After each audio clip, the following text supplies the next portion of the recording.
Fue apenas cumplidos los 18 años que, recién casada, mi marido me llevó a vivir a su pueblo en Veracruz. Aquello no era permanente.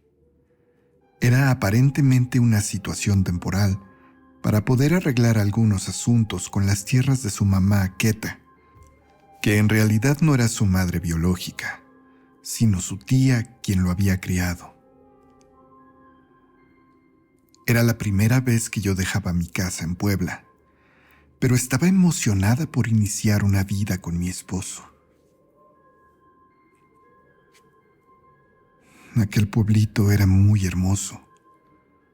Un pueblo hoy considerado mágico, enclavado en la montaña, era el que le daba nombre a la región, aunque propiamente la casa de la tía de mi esposo estaba a las afueras, comprendiendo varias hectáreas de tierra. La señora me recibió muy bien. La había conocido únicamente en mi boda y parecía una mujer amable y de muy buena educación. Sin embargo, tan pronto nos instalamos en su casa, lo primero que le dijo a mi marido es que yo no podía salir sola y que mucho menos podía abandonar la casa de noche. Yo esperaba que mi marido replicara esa recomendación, pero únicamente le contestó que me cuidara, que no permitiera que me saliera sin permiso. Toda esa conversación ocurrió frente a mis ojos, pero ignorándome por completo, como si yo no estuviera ahí parada. Tuve miedo. Tuve miedo de haber dejado mi lugar seguro, la casa de mis padres, para caer en un lugar donde sería ignorada y tratada como un objeto, como una posesión o como una esclava.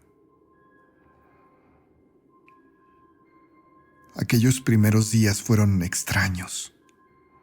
En realidad, me trataban bien, pero era muy evidente que no podía salir a ningún lado sola, sin la compañía de la tía de mi marido. Ni siquiera podía andar dentro de la misma propiedad sin estar acompañada.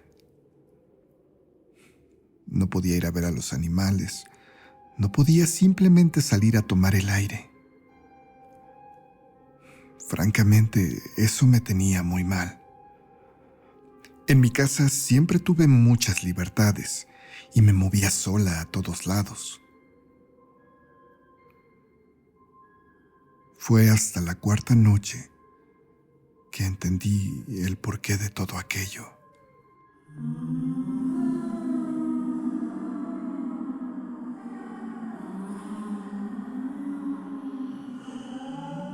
Mientras el sol se ocultaba y tomaba un café con mi suegra, comenzamos a escuchar algo. Eran lamentos. Lamentos de mujeres que parecían cubrir todo el pueblo, viniendo desde lo alto de la loma, en donde se encontraba el cementerio local. Por supuesto, pregunté qué era aquello, mientras mi suegra cerraba todas las ventanas y cortinas y ponía seguro la puerta. Eso, mi niña, es por lo que no puedes salir sola, me dijo, y sin comprender muy bien aquello, la señora me comenzó a explicar que en aquel pueblo, durante años, se habían perdido varias jóvenes. No es que no supieran lo que les había ocurrido. Todas, alguna vez habían sido atraídas hacia aquellos lamentos. Y déjenme decirles que, aunque aquellos sonidos helaban la sangre, puedo dar fe de que eran sumamente intrigantes y atrayentes. Si yo hubiera estado sola, seguramente habría salido de la casa, intentando ubicar la fuente de ese sonido, probablemente internándome en los bosques de la loma. Le pedí que me explicara a qué se refería, que me aclarara qué o quiénes emitían esos lamentos. Ay, mija, son las discípulas del diablo, respondió, refiriendo que una vieja leyenda decía que en aquel lugar, hacía muchos años, una joven había sido golpeada casi hasta la muerte por su padre, acusándola de promiscua y rebelde. Pero según contaban los ancianos, aquella joven lo único que quería era estudiar y no estar atada a un matrimonio desde joven, provocando con esto que su padre perdiera los estribos al haber perdido ya muchas dotes ofrecidas por su mano en compromiso. Dicen que la muchacha estaba moribunda cuando su padre la fue a tirar al panteón. Después de aquello, comenzó a narrarme cómo desde entonces, cada cierto tiempo, horribles lamentos comenzaban a escucharse desde lo alto del monte, desde aquel cementerio, atrayendo a jóvenes incautas que no tenían los cuidados suficientes de sus familias.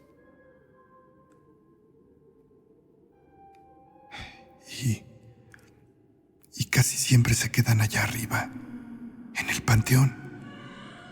Pero yo las he visto correr aquí abajo, entre mis campos y entre los árboles, dijo mi suegra, indicándome que cuando ella y su marido ocuparon esa casa, muchas veces habían escuchado que trataban de abrir su puerta, aunque ellos habían tenido siempre precaución de cerrarla con llave. Podría parecer una historia inventada, pero la creí. La creí sobre todo porque, aunque intrigantes, aquellos lamentos ponían los cabellos de punta. Vivimos en ese lugar casi 4 años. 4 años en los que presencié 10 o 12 episodios de aquellos gritos aterradores en la noche.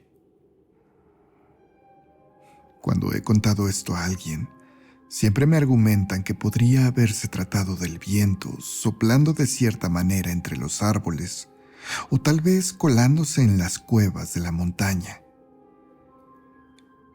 Pero durante el último año, en una noche en que aparecieron esos lamentos, una joven se perdió y no fue encontrada jamás. ¿Coincidencia? Sí, supongo que podría pensarse eso.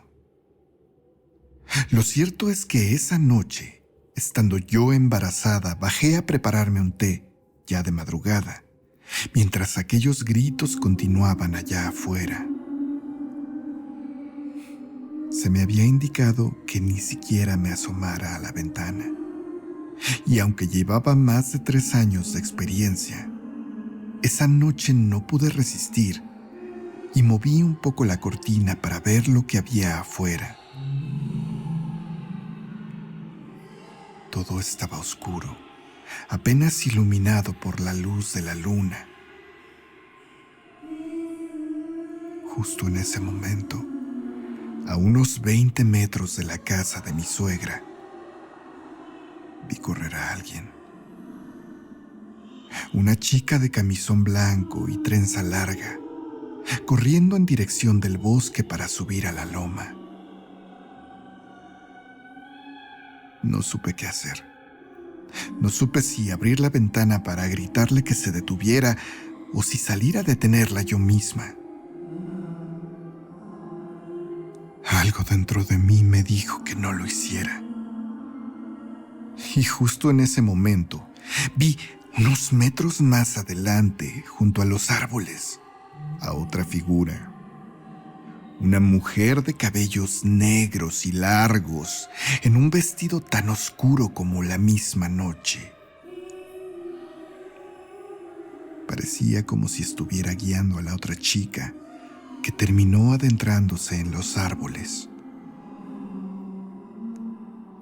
A la mañana siguiente se supo. Una sobrina de doña Esperanza que había venido de la capital se había perdido durante la noche. No volvieron a encontrarla. Cuando nos fuimos de ahí, dejamos todo eso atrás. Y con los años, a la muerte de la tía de mi esposo, esos terrenos se vendieron y nunca más regresamos ahí, a aquel pueblito. ¿Seguirán esos lamentos ahí? No podría asegurarlo, pero tal vez alguno de ustedes podría decírnoslo.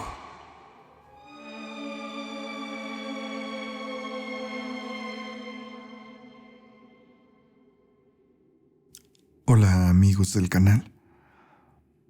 Esta historia me la contó hace años una novia que tenía.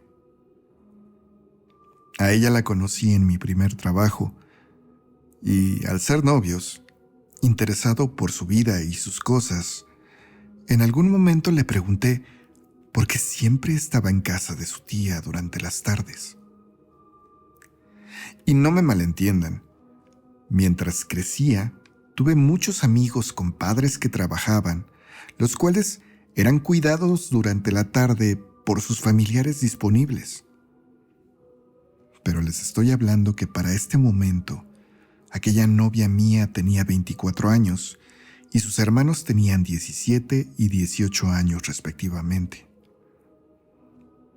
A mi parecer, podrían haberse quedado solos si lo quisieran. Ella me contó esta historia. Desde que su segundo hermano había cumplido 3 años, su madre había vuelto a trabajar buscando aliviar las presiones económicas de su casa. Había siempre optado por trabajos de medio tiempo, pero durante una temporada aceptó cubrir horas extras en la tarde para mejorar sus ingresos, ya que su esposo había perdido su trabajo anterior y se había colocado temporalmente en un trabajo de mucho menos paga.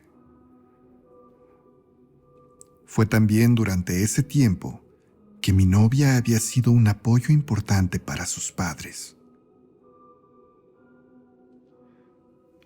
Cuando ya tenía 14 años, ella continuaba siendo la niñera y cuidadora de sus hermanos de 7 y 8 años de edad durante esas horas en las que se quedaban solos. Llegaba de la secundaria y recogía a sus hermanitos que la esperaban con vecinas que le hacían el favor de ir por ellos. Y los tres pasaban entonces las tardes encerrados en casa. En aquel tiempo a mi novia no le gustaba salir y la calle no le parecía muy segura. Recientemente habían desalojado a unos indigentes de una casa cercana que había estado abandonada por mucho tiempo. Al parecer, esas personas se habían metido sin que nadie se diera cuenta y habían estado ahí por varias semanas. La policía fue a buscarlos tras una denuncia de una vecina a la que atacaron.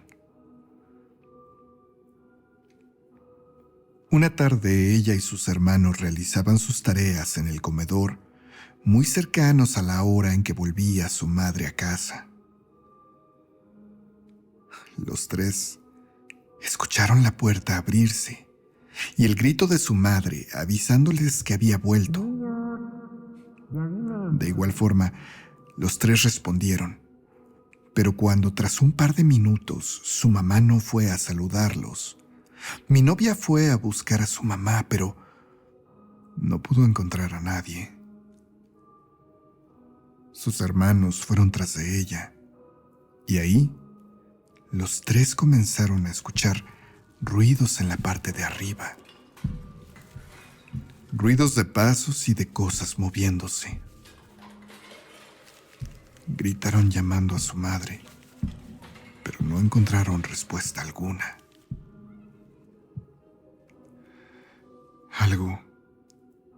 Algo no se sentía bien. Algo no estaba bien. Mi novia tuvo entonces un presentimiento y tomó una escoba, única arma disponible para defenderse en ese momento, y subieron las escaleras.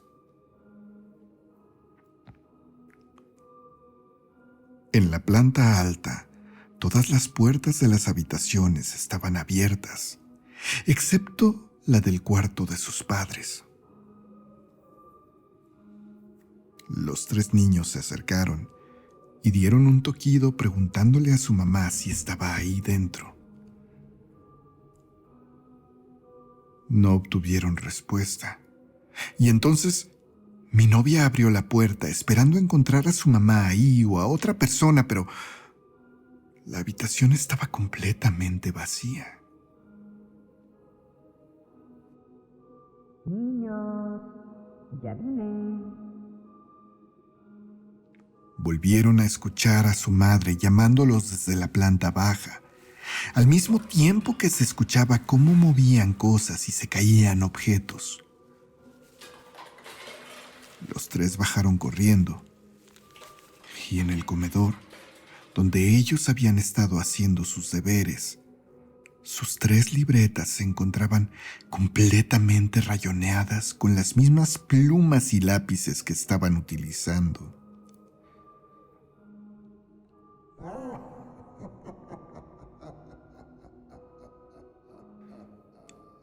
Una risa se escuchó. Una risa de una voz horrible que poco tenía de parecido con la voz de su madre que habían escuchado antes. Lo más inquietante para ellos era que esa risa parecía provenir desde dentro de la casa, específicamente desde el baño.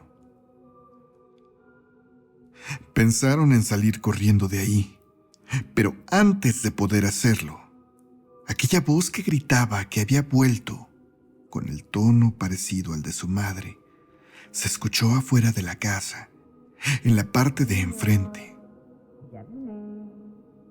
Tanto mi novia como sus hermanos, completamente aterrados, se pusieron a llorar. No pasaron ni 5 minutos antes de que su madre llegara a la casa y los encontrara ahí, abrazados en el piso junto al sillón, a punto de un colapso nervioso. Le contaron todo. Le contaron lo que habían escuchado y lo que les había pasado a sus cuadernos, pero aún así su madre no les creyó, ni siquiera con las pruebas que tenían. Fue desde ese momento, desde esa aterradora experiencia, que mi novia y sus hermanos dejaron de pasar las tardes en su casa y prefirieron esperar a su madre en casa de su tía que vivía a una colonia de distancia. Y ahí no terminó todo. Algo pasó desde ese día que hizo que mi novia y sus hermanos constantemente soñaran con algo. Una sombra que rondaba su casa y que los observaba por las ventanas de sus habitaciones o desde el baño. Algo que solamente desapareció con la coincidencia de otro descubrimiento. Aquella casa abandonada continuó estando así por meses. Meses en los que otros vecinos le llegaron a contar a la mamá de mi novia sobre experiencias extrañas que habían vivido en sus propias casas, siempre ante la incredulidad de la señora. Pero cuando por fin localizaron a los dueños de aquella propiedad, estos, al ser informados de los hechos, acudieron a revisar esa casa que les había sido heredada para arreglarla y venderla. Adentro se encontraron un desastre. Los vagabundos habían destruido las puertas, habían robado partes del cableado eléctrico y habían hecho sus necesidades por toda la propiedad. Además, encontraron pintados varios símbolos extraños: pentagramas, ojos y cabezas con cuernos. También encontraron algunos pocos restos de sangre en las paredes.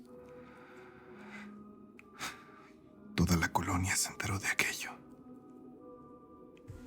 Los dueños repararon la propiedad, no solo en lo material, ya que también trajeron sanadores espirituales para limpiar la casa. Y cuando por fin terminaron de hacerlo, los sueños extraños de mi novia y sus hermanos desaparecieron.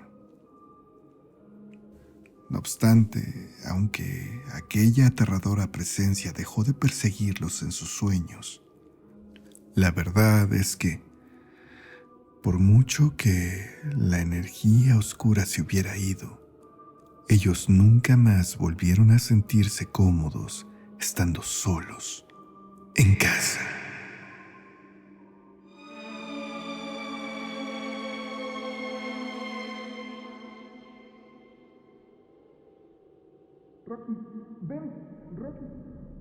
Cuando el encierro por la pandemia estaba en su segundo año, decidí irme unos días a casa de mi abuelita.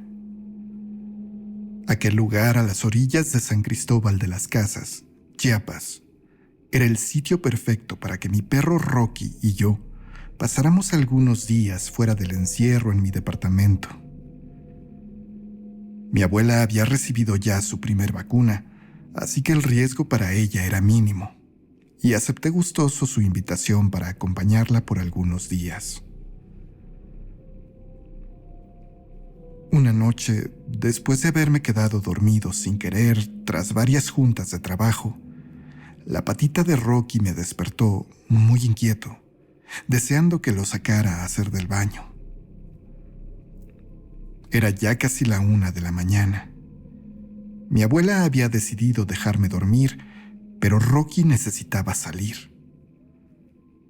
Aunque la casa tiene un patio grande, mi perro sabe muy bien que hay que salir a la calle para hacer sus necesidades.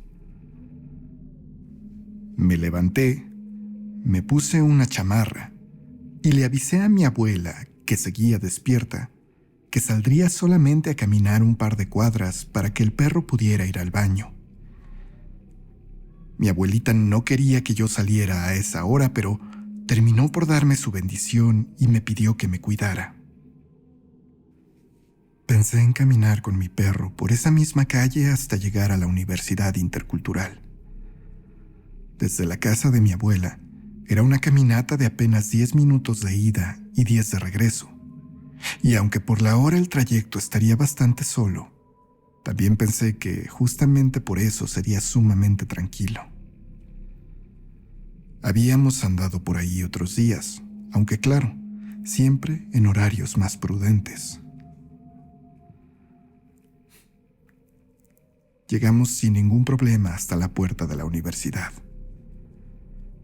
Rocky ya había cumplido su cometido, y entonces dimos media vuelta para volver a casa de mi abuela.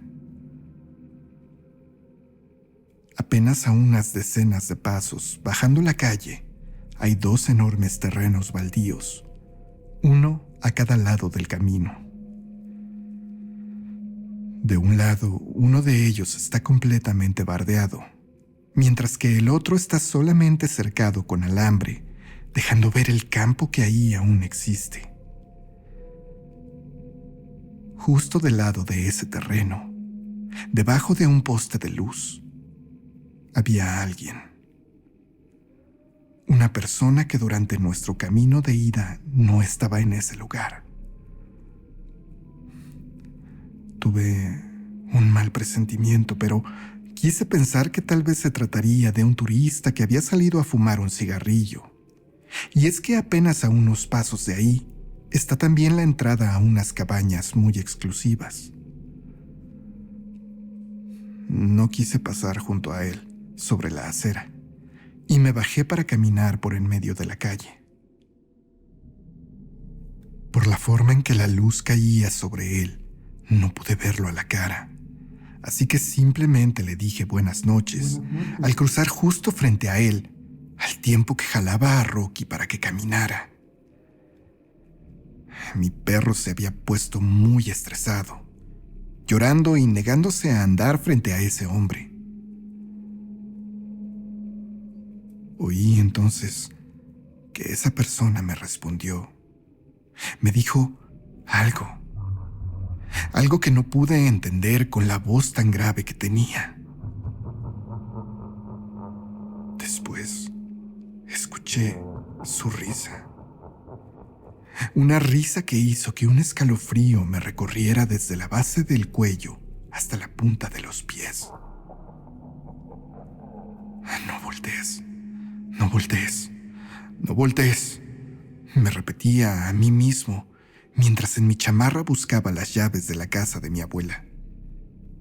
Quería echarme a correr. Fue durante ese buscar que Rocky se zafó de mi mano, y aunque el perro venía sumamente estresado, en ese momento dio la vuelta y comenzó a ladrarle feroz a aquello que estaba debajo del poste. Yo me eché a correr mientras le llamaba por su nombre a mi perro para que me siguiera. Rocky, ven, Rocky. Pero Rocky estaba muy ocupado y distraído, ladrándole a lo que fuera que estaba ahí con nosotros. No pude sino avanzar unos pocos pasos y tuve que frenarme. No podía dejar a Rocky ahí. En ese momento volteé la mirada. Mi perro estaba ladrando como loco, pero aquella persona debajo de la luz del poste ya no estaba ahí parada. Ahora mi perro le ladraba a algo arriba. Y tal vez no debí voltear. No debí hacerlo. En la parte más alta de aquel poste, justo sobre unos soportes para el tendido eléctrico, estaba de pie una figura. Parecía ser aquella misma persona, pero ahora a sus costados se extendían unas enormes alas como de pájaro, como de un águila. Las piernas me temblaban, pero en ese momento di unos cuantos pasos para alcanzar la correa de Rocky y lo jalé para que ambos nos echáramos a correr hasta la casa de mi abuela. Así lo hicimos. Llegamos en apenas un par de minutos. Abrí el zaguán desesperado y entré gritándole a mi abuelita que había algo allá afuera. Algo que durante esa pequeña carrera nos había seguido aleteando fuertemente sobre nosotros. En ese momento escuchamos como un fuerte viento hacía que las enredaderas en la barda de la abuela se agitaran, al mismo tiempo que Rocky se metía debajo de un sillón y el perro del vigilante del motel frente a la casa de mi abuela comenzaba a ladrarle desesperado a algo. Mi abuela dijo que habían visto a un hombre como un pájaro enorme rondar la zona. Hasta ese momento no le había hecho nada a ninguna persona, pero decían que se había llevado a algunos perros del área. Ya tenía rato sin aparecer, comentó mientras nos rociaba a mí y a Rocky con su reserva de agua bendita. No dije nada. Digo, ¿qué podría yo haber replicado sobre eso? Nada.